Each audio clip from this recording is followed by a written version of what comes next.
Hello, and welcome to the What's Up London show. I'm your host, Jennifer Slay. I'm humbled and so grateful to be able to call Southwestern Ontario my home, specifically here in London. I acknowledge that these are the traditional lands of the Haudenosaunee, Anishinaabeg, the Lenape, and Ottawandarin, and the Wendat peoples. I am also grateful to my ancestors for the sacrifices that they have made so that I can be here with you today. Today's show has a wide range of guests. We have visual artists to musicians to boxers.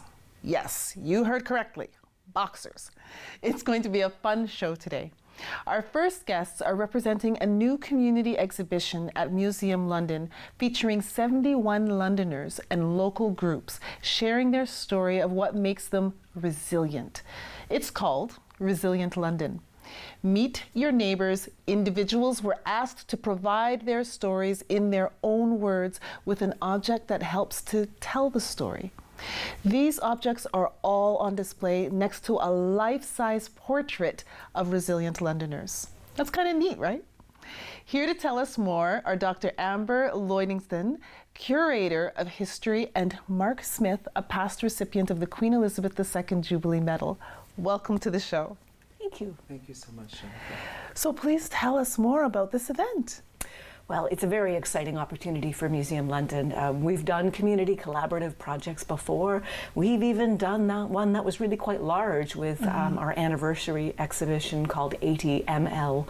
But that one, because of the pandemic, ended up being a purely online thing. Okay. So this is the first time we were able to do a community collaborative project that involved a huge range of people and actually give it a physical footprint in the museum, which is really exciting.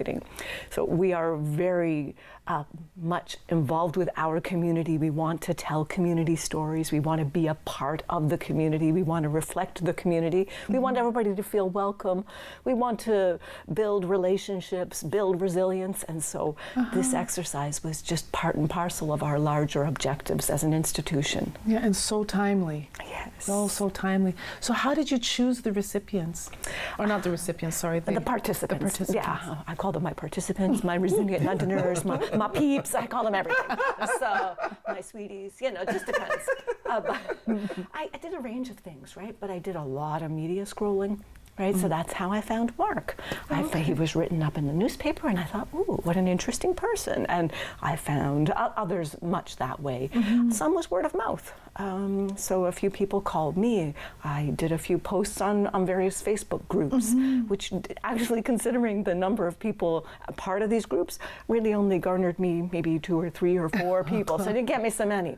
I posted at the library. The library was very kind and put a notice on all their community boards at all the different branches. I reached out to community organizations where I thought there could be stories of resilience, like Youth Opportunities Unlimited, Nokikwe. I mean, a lot of different strategies. And but once I got going, it really took off. And ultimately, I ended up at the point where I had to say to folks, "I'm sorry, I filled the room. I filled the room." Oh, that's amazing, though. Yeah. And Mark, you're one of the participants. Yes, I am. I was very honored when Amber emailed me and asked me if I would be a participant, and also my spouse, Greg, who sadly died on Saturday, May the 6th, but I know he would want this project to happen. And we just wanted to give back to the community, so we were both very, very excited to receive Amber's invitation to participate in this project. Yeah. Oh my goodness. And so when people come to the museum, what are they going to see? Well, they're actually going to be pretty much bowled over, I think. It's very impressive when you walk in the space. And that's because of the images of the people themselves. You mentioned that they're full size. They are. They are in full living color. And everybody is so dynamic. We have my colleague, Alex Walker, the photographer, and we basically played with all of our folks who came to have their photos taken. Yes. We tried to make them relaxed and comfortable and to just talk to us and gesture and just be as natural as possible. And so we ended up with these really engaging, fun, beautiful images that I think really reflect the personalities of the people there. So for one, you're going to be drawn by these beautiful people. And then you're going to think, okay, so what does that object have to do with their story? You know, Well, that's what I was going to ask you. Like, what are some of the objects, or is that a surprise? well, no, I think I can highlight a few. Okay. It's just a little teaser here and there. Many artists. So some beautiful artwork that really illustrates some very poignant experiences. I have others who've written books to tell their stories, nice. and I really noted what you said about wanting to give back, and that's so much what people are wanting to achieve with their contributions. So Nice. some folks have written books to share stories of their journey through trauma to recovery, to acceptance, to managing to live with what has happened, and they wanted that so that they could help others. I have one stuffed animal. I thought I might have more, but I have one lovely teddy. I don't know. I just thought. So how long? How long will the exhibit? 6 months. 6 months. Nice. This is a new trend for Museum London with our Ivy galleries. So starting with Resilient London, the exhibitions in this space will now be up for 6 months. So this one's up until May 12 of 2024, which is really exciting. And this is beautiful. It's going to be beautiful to be able to go to the museum and see your peers, your neighbors, right? Yep. Showing resiliency and sharing their stories. Thank you so much for being here and sharing this event with us. Thank you so much, Jennifer. We'll be right back.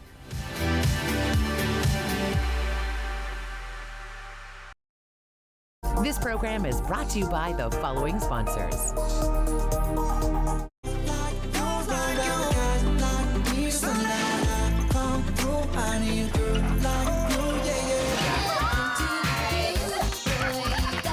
Your happy place. Easy 1013, the perfect music mix. Carbon monoxide is a deadly gas you can't see, smell, or taste. Homes with fuel-burning appliances and/or attached garages must have working CO alarms installed outside all sleeping areas. Don't let the silent killer get you. Install working CO alarms today. Hi everyone, my name's Ranger M. I love to knowledge share, and that's just what I'm going to do with you. So come on, let's go learn with Ranger M.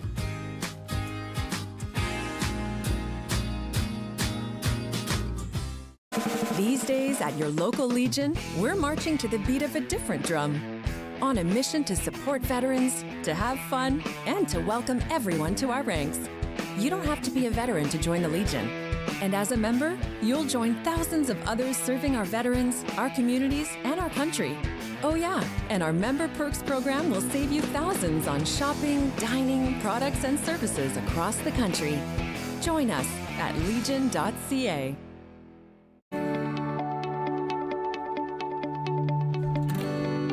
You're watching Rogers TV.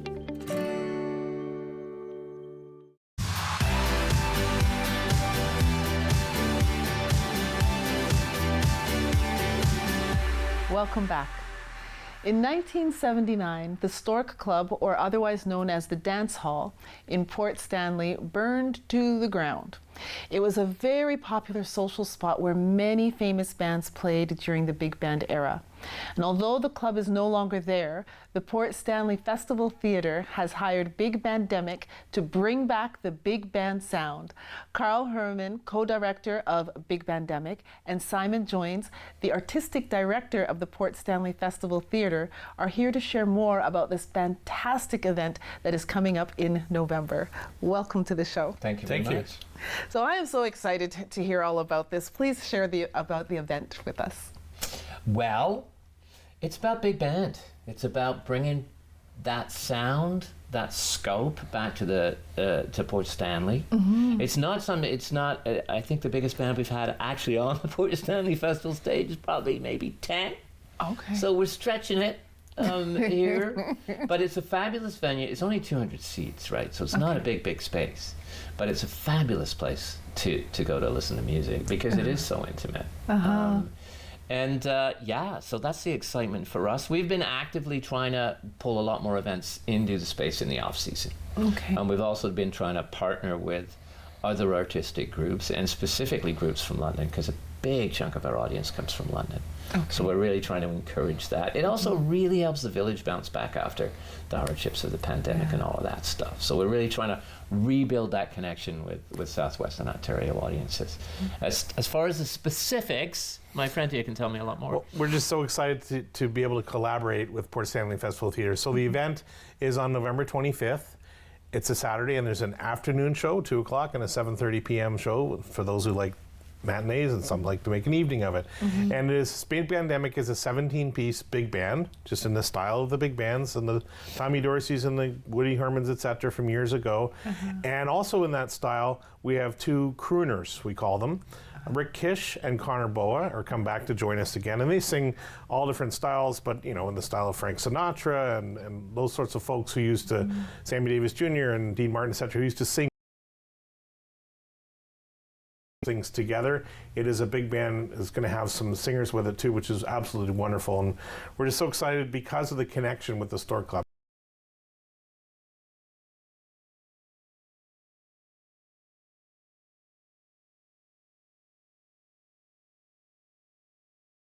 I'm making friends now. I am, exactly. So they have performed there. They've in different bands and whatnot. They give me all the stories about buying Woody Herman a beer at the bar, and just those sorts of opportunities. And just apparently that hall had 7,000 people a night, sometimes dancing there. 7,000 people, and just a huge thing back in the day in the 40s and 50s and 60s. So we're trying to bring it back, and we think we have a good band and an enjoyable evening. So hopefully people will come out and watch us. And it's selling well is the other thing. That's a really encouraging thing. The matinee particularly, I think we sold 150 tickets, so they're going fast. Oh, which they is are great. going fast. Which is great because it builds the excitement of the whole event, and I think it's like comedy, it's like music, that it's a bit of a tribal event, and the more people you share it with in that space, the better it is, So I haven't been to this space, but can you dance? Or you can. Just in your seat? You can tap your feet, and you can do it in the seats. You can dance from the waist up. All you want. That's good. Yeah, no, because it just isn't really the space, right? Okay, that's wonderful. Yeah. Okay, so the dates again for when this is happening. Saturday, November 25th, in Port Stanley, the Port Stanley Festival Theatre, 2 p.m. matinee and 7:30 p.m. Evening show. Okay. Now, before you came on, we were talking a little bit about the history, and you were telling me a little bit about the history. Can you share that again? Yeah, I mean, the big dance hall phenomena was not unique to Port Stanley. I mean, I remember when I was working in early days in my theatre career, I worked up in Muskoka, and Bala had a thing called the Key at Bala that was still viable and still going, and it was a dance hall and the same kind of thing. So in Canada, particularly southwestern Ontario along like Lake Erie, because Port Dover had the Summer Garden, there was a similar venue in Crystal Beach, which was very well known, and a lot of these big bands would do the route. They'd come to Port Stanley and they'd play a night, and then the next night they'd move down to and they do the whole circuit. Right. So it was there was a lot of big band activity in southwestern Ontario, and I think we forget about it. And so we're bringing it back. We are. We're bringing it One show at a time. Exactly. One show at a time. Well, thank you so much for being here. It's going to be an amazing night, I just know. Thank you. Thank you. We'll be right back.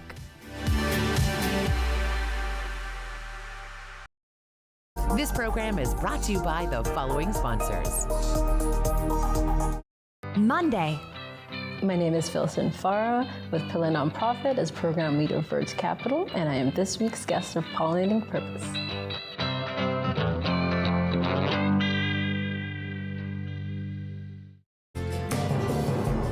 About 16% of the people we talked to actually became homeless during the pandemic. And it's a horrible thing to be.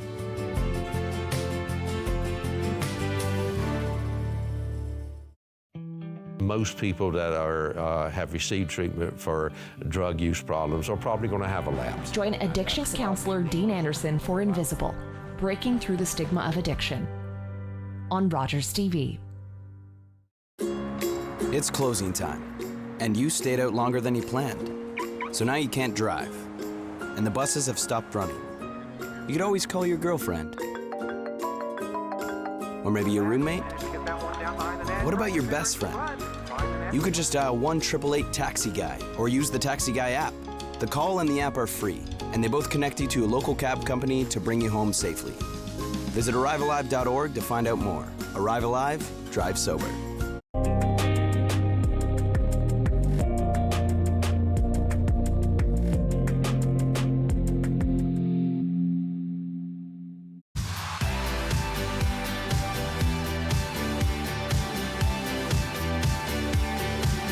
Welcome back. So at the beginning of the show, I hinted that we had boxers here. Not Boxers the dog, not Boxers the underwear, but actual fighting boxers. Brett Lucier is the co-chair and founder of Fight to End Homelessness. This charity raises funds for Youth Opportunities Limited and Jones Place Wellness Hub. And the last event, they raised $300,000 for YOU. And that's amazing. It's just amazing. Brett is here to tell us more about this year's event. Welcome, Brett. Thanks, Jen. Thanks for having me. No problem. So $300,000. We have an amazing community. We're We're very fortunate, and I think following COVID, I think people really wanted a big event, and we put that on for them. So we felt very proud. And I mean, we've got big shoes to fill this year. Yes. So tell me more about the event. When is it? What can people expect? November 8th. It is at RBC Place, the convention center again. We've gone bigger this year, which is hard to believe, but we've gone bigger. We've worked hand in hand with RBC Place, and we've increased the capacity. And we're hoping that we increase the fund as well too, so we can get more people in there and raise more funds. Yeah. So is there a goal? I'm not gonna give you the goal. Okay. We have a goal. Obviously, I mean, we'd love to come anywhere close to what we did last year, but I mean, those are very high goals, and that was maybe a once in a lifetime thing. But who knows? We'll see how generous people are. We're very optimistic that things are going very well, and we've seen the support again from the community, and we're very happy with how things are going. Well, the charities that you're donating the money to, they're also they're doing amazing things. Can you share a little bit about those charities? Absolutely. It was an easy choice again with youth opportunities, what they're doing in the city. And I mean, they really are a leader for youth homelessness in the city. And it's definitely something that tends to go overlooked, where 26% of the homelessness population in London is youth. And I did not know that. And not everyone knows that, yeah. So I mean, it's something that a lot of these kids are. The difference between kids and adults, I think, or youth and adults, is sometimes the kids don't necessarily choose or make the decisions that put them in those positions. And I think that the one thing that YOU does is really has that wraparound support. And I think the one thing that we're really happy that we joined with them on is with Jones Place and with the wellness hub that they're doing within Jones Place. That's going to be that kind of one-door approach for them. They walk in that door, they're going to be able to help 250 kids a day. And I mean, that's the idea, is that they're going to have the resources there to get them housing, to get them shelter, to get them a career, or little things like to help them stay off the street. And I think that's something that whether you're a young mother, first-time mother dealing with something like that, or you're a 25-year-old guy that's really fallen on hard times and you need that little help, they'll be able to provide that out of the Jones Place Wellness Hub, and we're happy to raise funds just for that. Oh, that's amazing. So the event itself, tell us, walk us through the night. Well, there's 32 local business leaders that have stepped up to literally put their face. So they train to box. Yes, absolutely. It's been 18 weeks of boxing training out of Boomers Boxing here in London, Ontario, in downtown London, with amazing coaches and amazing facility, which I highly recommend anybody to try out. Best shape you're ever going to be in your life. And I watched these 32 participants become a family over the last 16, 17 weeks now, and heading into our event November 8th. So they've put in 2, 3, 4, 5 times a week. They've literally put their careers and family on hold, and they've really stepped into the ring and are raising funds personally, all of them, and really trying to better themselves and to help the community. And it's just been, it's a wonderful feeling. It's a wonderful thing to see these people do this, and then we get to put on an event and we get to showcase them and we get to raise a lot of money and have one heck of a night. Yeah. So we get to dress up, black tie affair. Vegas style black tie affair. Okay. You think fight nights in Vegas, and you know, we've got a great partnership with Collins and Formal Wear, and they're helping with tuxes and suits. And we've got, you know, you can get all dressed up and fancy and get your nice ball gown on and have a good time. So that's really what it's about. I mean, at the end of the day, I want people to, at the end of this event, look back and go, well, that was one heck of an event. And I know our previous events, we've had people walking out of it saying that was the best event they've ever been to in London. And that's our goal, is really to put on a great event that's going to raise a lot of money for a cause in London that is really important. A win-win situation. It really is, absolutely. Thank you for being here, and thank you for doing what you do. Thank you, Jen. We'll be right back.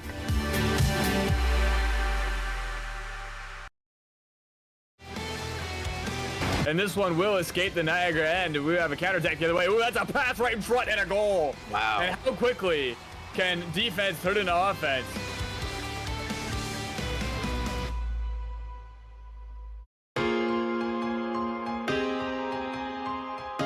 I started with Rogers TV back in the summer of 2021. So I went to journalism school, so I had more experience on the other side of the camera, and so I thought getting some behind the camera experience would be better for career advancement. Some of the things that I've learned as a volunteer is how to set up the cameras, how to tear them down, how to set up commentators' headsets, things like that. I'd say just go for it. There's no really commitment for hours. You get the opportunity to meet a lot of great people, and you get to cover some great events. What it means to be a volunteer with Rogers is you get to connect to the community in ways that people don't necessarily see, like with hockey games or racing or baseball, things like that. I'd say, yeah, just go for it. It's a lot of fun. You meet a lot of great people, and it's just a great time.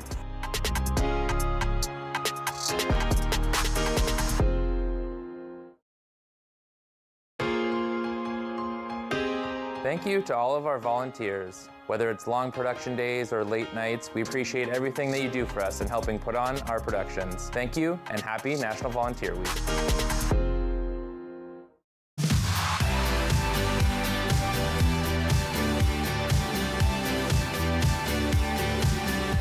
Welcome back. Our next guest has been a 5-time Juno nominee and is a 7-time Canadian Folk Music Award-winning mando-maestro.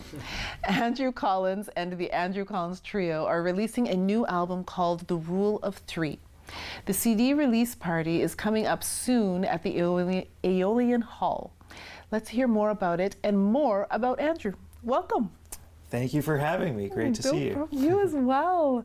So, mando-maestro. Tell us what a mando-maestro. Well, I would never call myself a mando-maestro. It's bold, but I'm a mandolinist primarily. I play a variety of string instruments, but mandolin's my main instrument. And in this band, my band, the Andrew Collins Trio, we're predominantly instrumental acoustic music that draws from a bunch of different styles like bluegrass, jazz, classical, but it's mostly original music.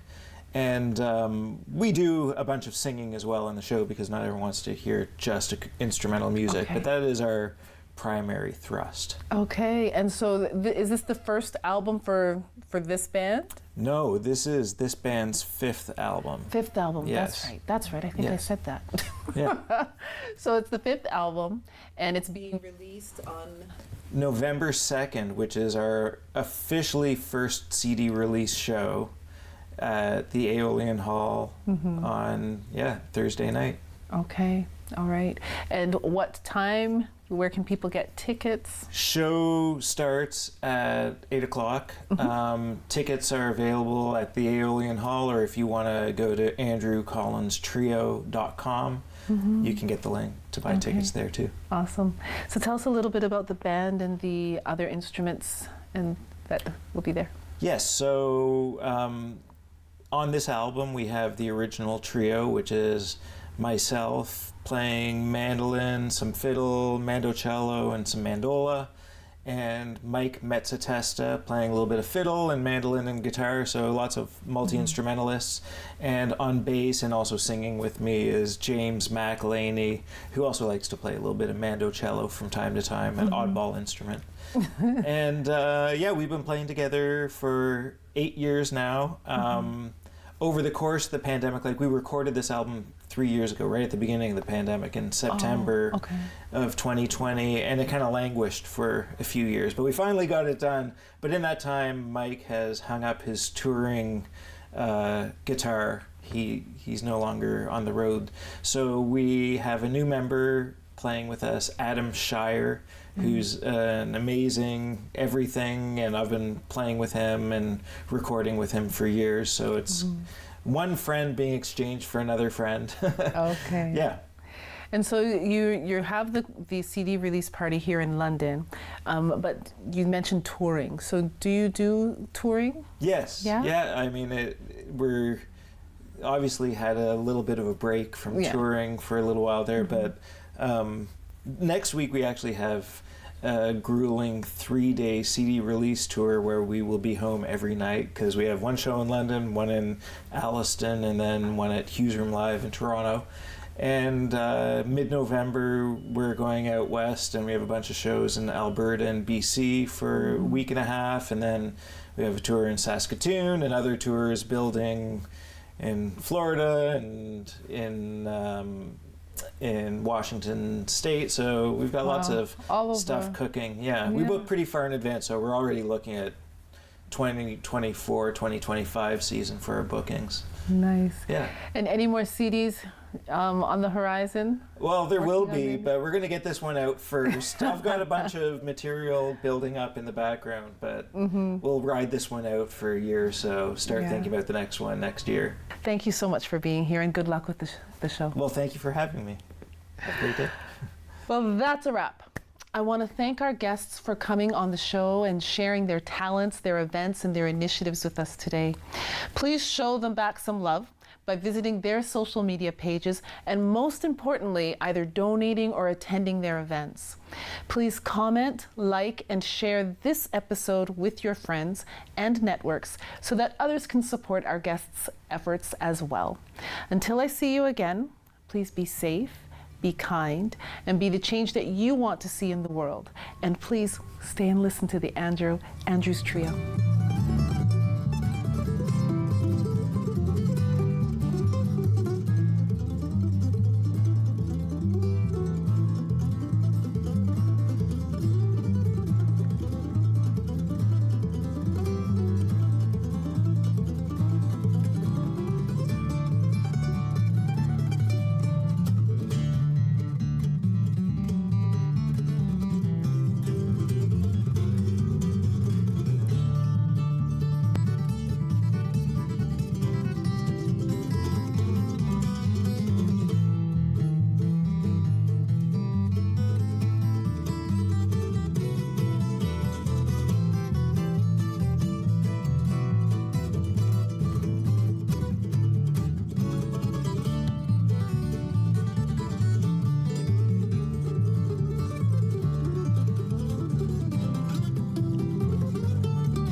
Call the Rogers TV viewer response line, email us, or connect with us on social media.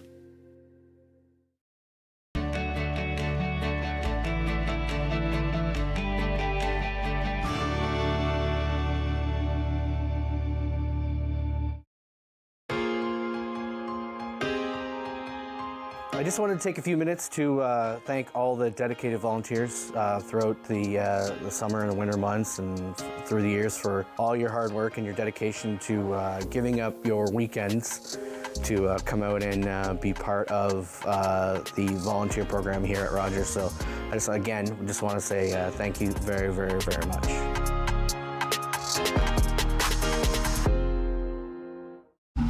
Hi, can I take your order? Hello? Oh, hey. Wait, what was the question? Let me guess.